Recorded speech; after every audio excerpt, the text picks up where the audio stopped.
छतिया बट लक्ष्मी को कहती श्री जगन्नाथ प्राण सही सोना क्षेत्र वृतांत श्रीक्षेत्रे मो आउ रहिबी नाही निज स्थान को मो जीवी पढ़ाई से कहुअछि सत्य निज स्थान मोरा रसना स्थित रे कहुअछि सत्य। जगन्नाथ महाप्रभु दिने माँ लक्ष्मी की पाखरे बसई कहले लक्ष्मी सांताणी लो मु श्रीक्षेत्र रही ना ना ये श्रीक्षेत्र मु छाड़ी दिने पलैबी ना कुआड़े प्रभु आपण जी श्रीक्षेत्र छाड़ी ना कहीं जी कहीं जी मणिमा ना दिने दिने चलो रे मु न होई दृश्य दिने दिने चलो रे मु न होई दृश्य भोग सबु पोता हेब सुण पंडो शिष्य भोग सबु पोता हेब सुण पंडो शिष्य। कथा रही जनश्रुति प्रमाण मिले लोकमुखरे आज प्रचारित सुना थाली रे 60 पहुटी बाढ़ी दे बड़पंडा जिते हाथ में जल धरी महाप्रभु उद्देश्य नैवेद्य अर्पण करते ना ये लोकमुखर जनश्रुतिर शुणा मिले प्रमाण मिले गोटे चलुरे महाप्रभु दर्शन दियंती ये कथा रही केते सत केते मिथ्या हुए तो तार प्रमाण उपरको आम जा उचित नुह कि भाव भगवान भाव भगवान कहते विश्वास मेलई हरि तर्क बहुतर महाप्रभु को ज्वर होमें जा थर्मोमीटर मापी ना मापी ना कि विश्वास विश्वास रही कहीं महाप्रभु विषय अनेक तथ्य अनेक प्रमाण अनेक विलुप्त से इतिहास विस्मृतर गर्भरे इतिहास आज प्रमाण दियंती पुराण शास्त्र प्रमाण दियंती सी हूँ मर्त्य वैकुंठर देवता स्वयं जगन्नाथ महाप्रभु डाकिले ओ करती जहाँ देहे ताहा देवे ये देहरे जहाँ ये देवता थारे से घटना गुड़िक घटे तेणु डाकिले जदि ओ करती एवं मनीष भली ये समस्त लीला एठारे करती तेणु जर महाप्रभु हुए तेणु से भली ये जदि कथा लोकमुखर प्रचारित जे चलुरे महाप्रभु दर्शन दियंती जिते बड़पंडा हाथ में चलु धरी नैवेद्य प्रभु निकट अर्पण करने जाए आउ जदि चलुरे महाप्रभु दर्शन दियंते जो दिन दियंते नहीं ताले से दिन समस्त 60 पौटी कोईली वैकुंठर गोटे पाताली कर दिया जाए ये कथा रही नहीं किंतु अच्युतानंद महापुरुष से कथा लिखिले दिने दिने चलुरे मु न होइब दृश्य भोग सबू पोता है शुण पंडो शिष्य दिने दिने मु चलुरे देखा देवी ना कहीं आगू देखा देवे आगुरी देखा दौले कहीं देखा देवे ना अच्युतानंद महापुरुष लिखिले श्री बड़ देउले भोग न होइब 21 दिन जाए सुआर मान को बाड़ी घोटी जीव छांचुणी व्याधि पराए जय जगन्नाथ पतित पावन ओडिशा बड़ ठाकुर कल्पवटवासी प्रभु ब्रह्मराशि कଳି कलुषनाशन। शिशु आनंद मालिकार नाम पट्टा मडान रे पदटी लिखिं श्री बड़ देउले भोग न होइब 21 दिन जाए आज केतबेले सकाळ नीति की जदि दिन 3टा बेले होउची आपण देखुचंदी समस्ते नहीं सकाळ नीतिटा महाप्रभुंकर जदि मध्याह्न रे होउची दिन 3टा बेले कि संध्या बेले आमे कोन करि परिबा ना प्रभुंकर इच्छा ये कथा कहीकि आम सब पार हो जाऊे शिशु अनंत लिखिते कहले बड़ देउले ये नीति विभ्राट हम लिंगराजकर नीति 3 दिन बंद हो जाता मझे आपण मैंने शुणी तेणु ये नीतिकांतिर विभ्राट जोगु महापुरुष लिखिं मालिकार कौन कहले कहले बाबू रे आगो को समय आसब कलिजुगे ये गोटे समय आसब ग्रामे ग्राम दिय अपूजा रहिबे वृंदावती फिंगे देवे मनीष बणिया करी परा कथा कहिब कि केबे जय जगन्नाथ पतित पावन ओडिशा बड़ ठाकुर कल्पवटवासी प्रभु ब्रह्मराशि कଳି कलुषनाशन। महापुरुष लिखिले शिवकल्प नवखंडन घंटे कहले ग्रामे ग्राम दिय अपूजा रहिबे गाँर दिय देवता माने दिने अपूजा रहिबे कलिजुगरे हाँ हुए तो कोरोना समय आपण मैंने देखिथिबे अपूजा रहिले याकू मालिका चौतीसारे मध्य महापुरुष शिशु अनंत लिखिछन निपद कौन ना झाड़ जंगल नी सोना होइबा घर मान जे सुखिला पड़िबा झाड़ जंगल नी सोना होइबा घर मान जे सुखिला पड़िबा मालिका चौतीसारे पदटी लिखा है आपण माने अल्प बहुत ये कथा जानी आउ गोटे पद लिखिले ठूल ब्रह्मांड जे थरी उठिबा ठाबे ठाबे गोल जुथ होइबा ठाकुर माने जे पड़ी पाइबे ठेंगा लंगड़ा जे जुवती हेबे ठीक ए वचन मोर जे ठाकुराणी होई केही न रहिबे बरुथिबे बार पर जे ठाकुराणी होई केही न रहिबे बरुथिबे बार पर जे मालिका चौतीसारे लिखिदेले देखंतु केते सत मालिकाटा कौन कहले कहले ठूल ब्रह्मांड जे थरी उठिब कहीं ना ठाबे ठाबे गोल युद्ध होइब ठाबे ठाबे गोल युद्ध हम चारिड़े चलती आउ ठाकुर माने जे पड़ी पाइबे से ठाकुर माने पड़ी पाइबे पूजा पाइबे ना कोरोना महामारी है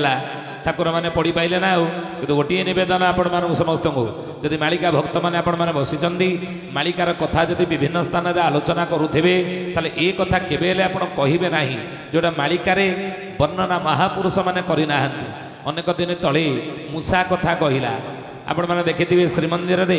मूषा कथा कहला नहीं ताकू जदि मालिका सहित आम जोड़ा पंचसखा मान निंदा हेबनी कि इमिति करिबा नाही महापुरुष लिखिछन कहले बाबू रे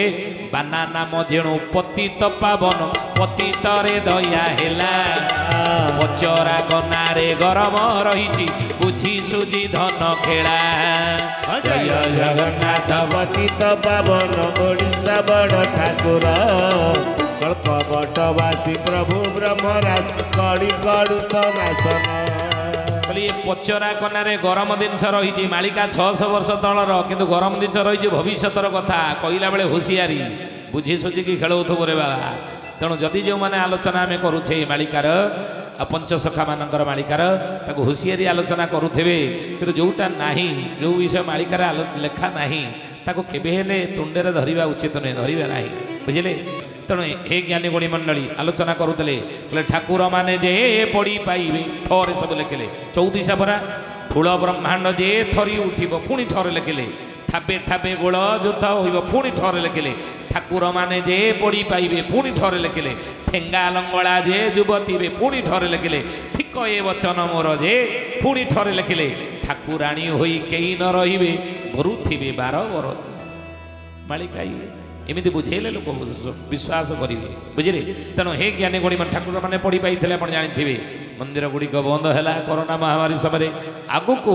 महापुरुष लिखिन बड़ देउले 21 दिन नीति बंद हो शिशु अनंत मालिकार नाम पट्टा मडान पदटी लिखिले आउ 21 दिन नीति केतेबेले बंद हम ना लक्ष्मी को कहती श्री जगन्नाथ प्राण सही शुणा क्षेत्र वृत्तांत हे लक्ष्मी लो मु बड़ देउड़े रही श्रीक्षेत्रे मु रही नाही मु श्रीक्षेत्र रही ना कहीं सब विभ्राट सकाळ नीति की संध्या बेले करूँ उपास भोग पकई दूसरे कि भूल बुझंतनी आज्ञा मालिकार आम आलोचना करुचे मालिकार या महापुरुष लिखिं ये सब विभ्राट घटुचे ये कहीं रही लक्ष्मी ये मुझे रही ना ना ताले जीवे कुआड़े ना निज स्थान को जीवी पड़ाई से कहूँची सत्य मु निज स्थान को पलैबी ना कौटी पलैबी आप निज स्थान को ना निज स्थान मोर रसना स्थित हे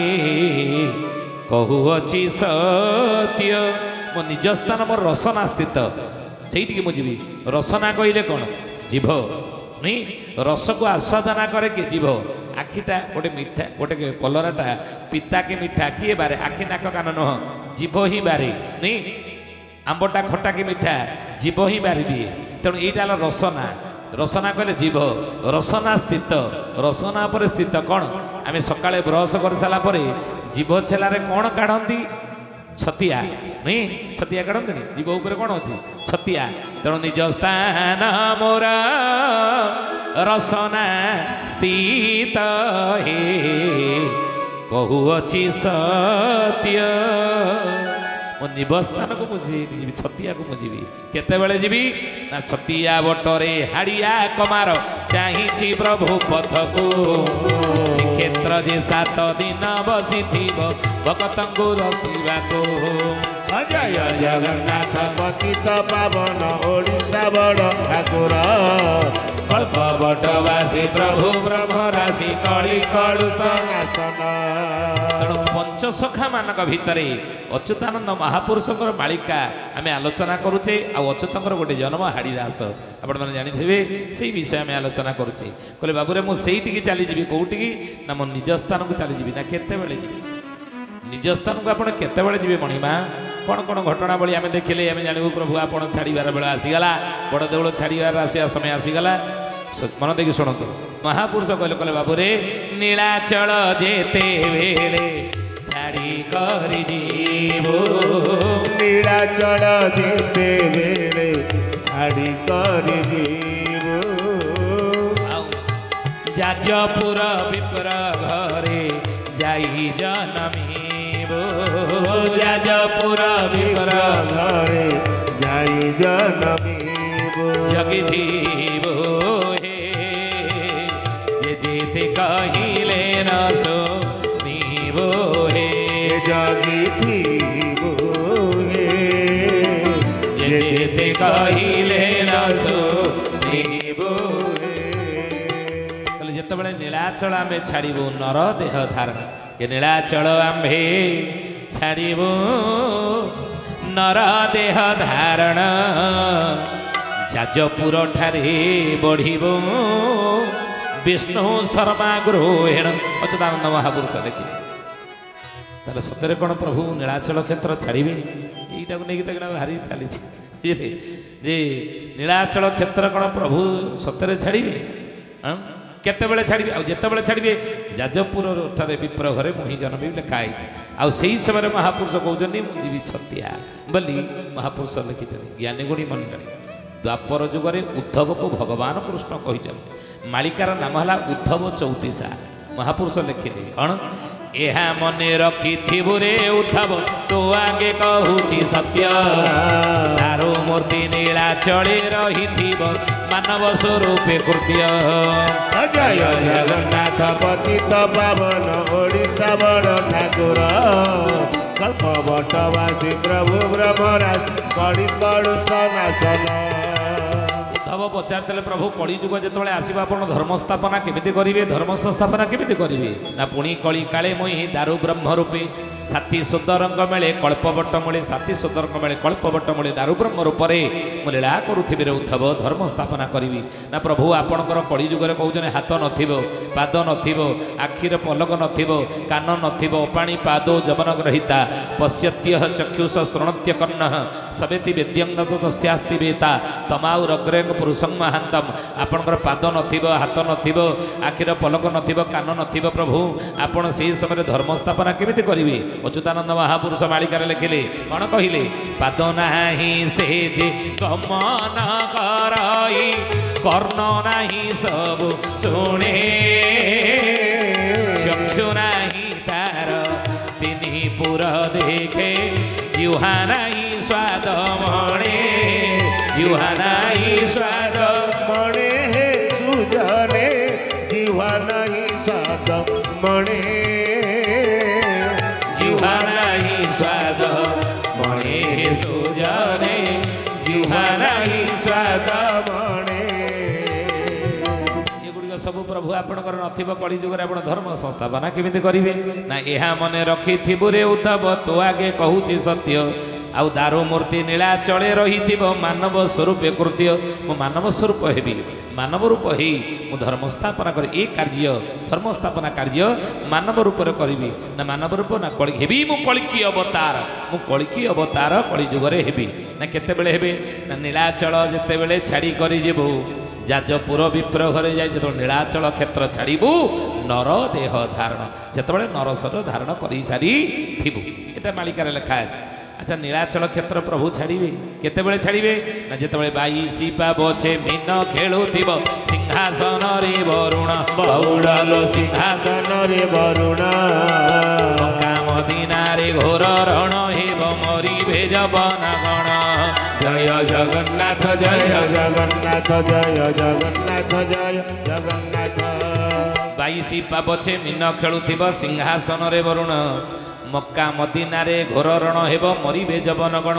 22 পাবছরে মিনখଳି ଜଗନ୍ନାଥଙ୍କ ରତ୍ନ ସିଂହାସନ ଦିନେ ସମୁଦ୍ର ଜଳ ଛୁଇଁବ ବୋଲି ଅଚ୍ୟୁତାନନ୍ଦ ମହାପୁରୁଷ ମାଳିକାର ନାମ ଶିବକଳ୍ପ ନବଖଣ୍ଡ ନିର୍ଘଣ୍ଟରେ ଲେଖିଛନ୍ତି କେତେବେଳେ ଛୁଇଁବ ନା ରବି ସୋମ ନେଇ ବିନ୍ଦୁରେ ବସାଅ ଅର୍ଥେର ନବଗ୍ରହ ବଉଳଲୋ ଅର୍ଥେର ନବଗ୍ରହ ତାରକ ଦଣ୍ଡକ କୁଣ୍ଡଳୀ ମଧ୍ୟରେ ପଞ୍ଚଭୂତ ଖଞ୍ଜି ଦିଅ ଜୟ ଜଗନ୍ନାଥ ଜୟ ଜଗନ୍ନାଥ ଜୟ ଜଗନ୍ନାଥ ଜୟ ଜଗନ୍ନାଥ ଆଉ ତପନ ନାମରେ ତର୍ପଣ କରିବୁ ଊର୍ଦ୍ଧ୍ୱେ ସପ୍ତର୍ଷି ମଣ୍ଡଳ ବାଉଳଲୋ ଊର୍ଦ୍ଧ୍ୱେ ସପ୍ତର୍ଷି ମଣ୍ଡଳ ତ୍ରୟ ତତ୍ତ୍ୱ ବାମେ ଚାରି ଶୂନ୍ୟ ଥିଲେ ସମୁଦ୍ର ଲଙ୍ଘିବ କୂଳ